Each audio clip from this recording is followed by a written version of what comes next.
خواتین کے صحت کے مسائل کے حوالے سے انفیکشن کنٹرول آف پاکستان کے تحت جاری پروگرام کہ جس میں ہم استفادہ کر رہے ہیں پاکستان نیشنل فورم آن وومنز ہیلتھ کے شائع کردہ ایک جریدے کا جس کا عنوان تھا جہاں عورتوں کے لیے ڈاکٹر نہ ہوں. اس جریدے میں ایک علیحدہ باب قائم کیا گیا ان خواتین کے لیے کہ جو معذور ہیں، ان کی صحت کے حوالے سے مختلف چیزوں کی طرف نشاندہی کی گئی اور ان کے علاج کے لیے کچھ مفید مشورے بھی دیے گئے، جسے ہم نے اپنے اس پلیٹ فارم سے اپنے سننے والوں کی خدمت میں پیش کیا.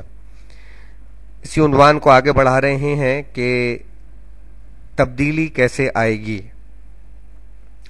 بالخصوص ان خواتین کے حوالے سے کہ جن کو کوئی نہ کوئی معذوری لاحق ہے. بہتر زندگی کی تعمیر کے لیے معذور عورتوں کو صحت، تعلیم، آزادی کے ساتھ گھومنے پھرنے اور روزگار کے مواقع کی ضرورت ہے. ان چیزوں کو حاصل کرنے کا پہلا قدم یہ ہے کہ معذور عورتیں دوسری عورتوں کے ساتھ مل کر گروپ بنائیں. متحد ہو کر آپ یہ فیصلہ کر سکتی ہیں کہ اپنی زندگی کو بہتر بنانے کے لیے سماج کے اندر کیا تبدیلیاں لائی جا سکتی ہیں. اس کے لیے چند تجاویز آپ کی سماعتوں کی نظر ہیں. جو عورتیں لکھ اور پڑھ نہیں سکتی ان کے لیے خواندگی کی کلاس شروع کی جائے. رقم جمع کرنے کی کوشش کریں. یہ کم شرح سود کا قرضہ بھی ہو سکتا ہے یا کوئی عطیہ بھی. اس رقم سے آمدنی والا منصوبہ شروع کریں تاکہ آپ سب اپنی روزی خود پیدا کرنے کے قابل ہوں.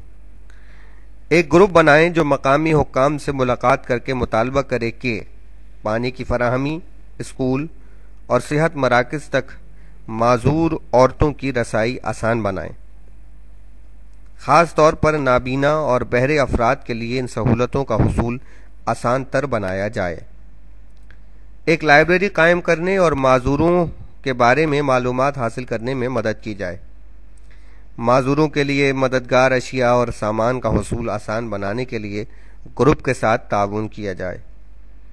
ایک گروپ مل کر کیا کر سکتا ہے اس کا اندازہ آپ اس خط کے ایک حصے سے لگا سکتے ہیں جو گھانا کی معذور عورتوں نے لکھا ہے.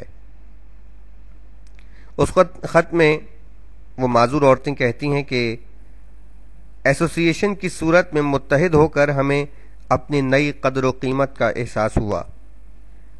ہمیں لگا کہ ہم کسی ایسی چیز کا حصہ ہیں جو اہمیت رکھتی ہے.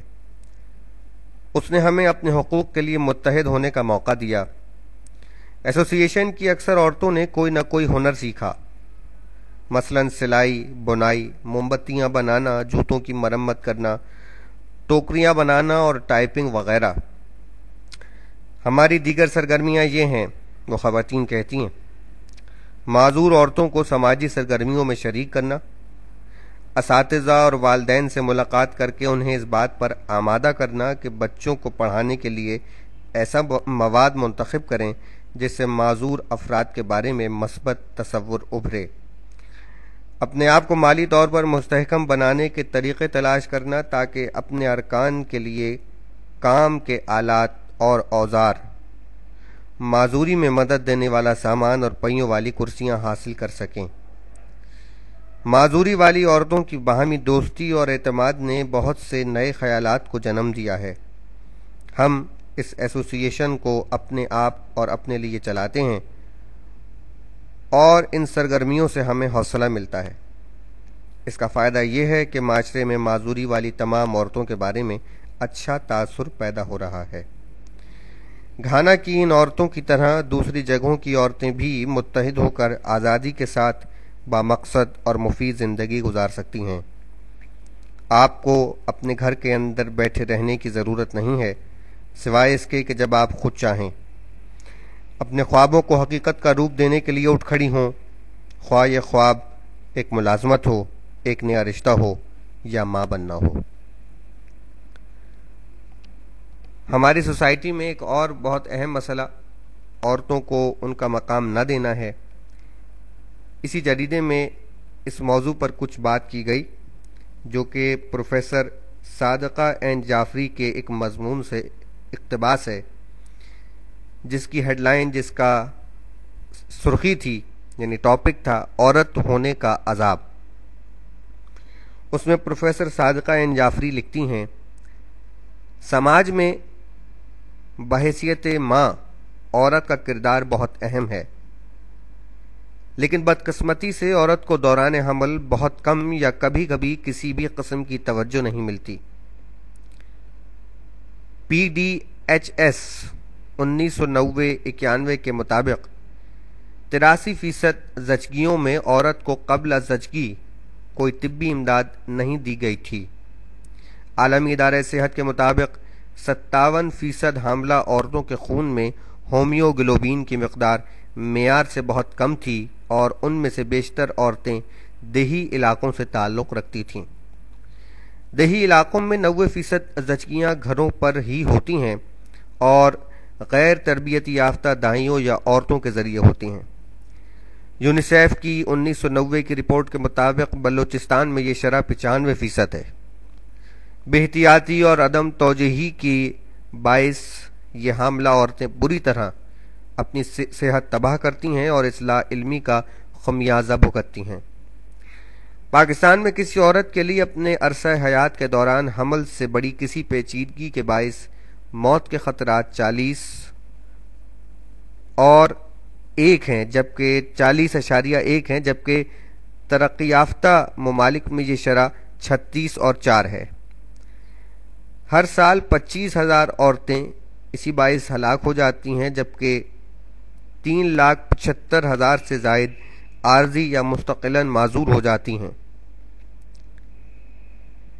ان عورتوں کی اکثریت دیہی علاقوں سے تعلق رکھتی ہے۔ ان کو اموات سے بچایا جا سکتا ہے، لیکن بدقسمتی سے ایسا نہیں ہوتا۔ موت کے بعد ان عورتوں کے بچے محبت اور شفقت سے ہی محروم نہیں ہو جاتے، بلکہ انہیں امراض کے باعث ہلاکت کا بھی زیادہ خطرہ ہوتا ہے۔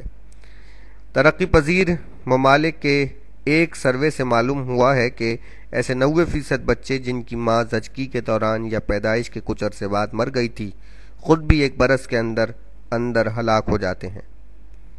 اپنے گھر میں عورت سب سے محروم فرد ہوتی ہے۔ اس کی پیدائش پر خوشیاں نہیں منائی جاتی کیونکہ وہ معاشی بوجھ تصور کی جاتی ہے۔ پہلی بیٹی بدقسمتی، دوسری بیٹی تباہی اور تیسری قیامت سمجھی جاتی ہے۔ ایک بچے کے طور پر اسے نظر انداز کیا جاتا ہے، وہ ناکافی غذائیت اور کام کاج کی زیادتی کا شکار رہتی ہے۔ اسے محض بچے پیدا کرنے اور پالنے کے لیے برداشت کیا جاتا ہے۔ وہ ہر وقت کام میں مصروف رہتی ہے، اسے کھانا پکانا ہوتا ہے، وہ چارہ جمع کرتی ہے اور ایندھن ڈھوتی ہے، ساتھ ہی ساتھ وہ کھیتیوں میں کام کرنے کی اضافی ذمہ داریاں بھی اٹھاتی ہے۔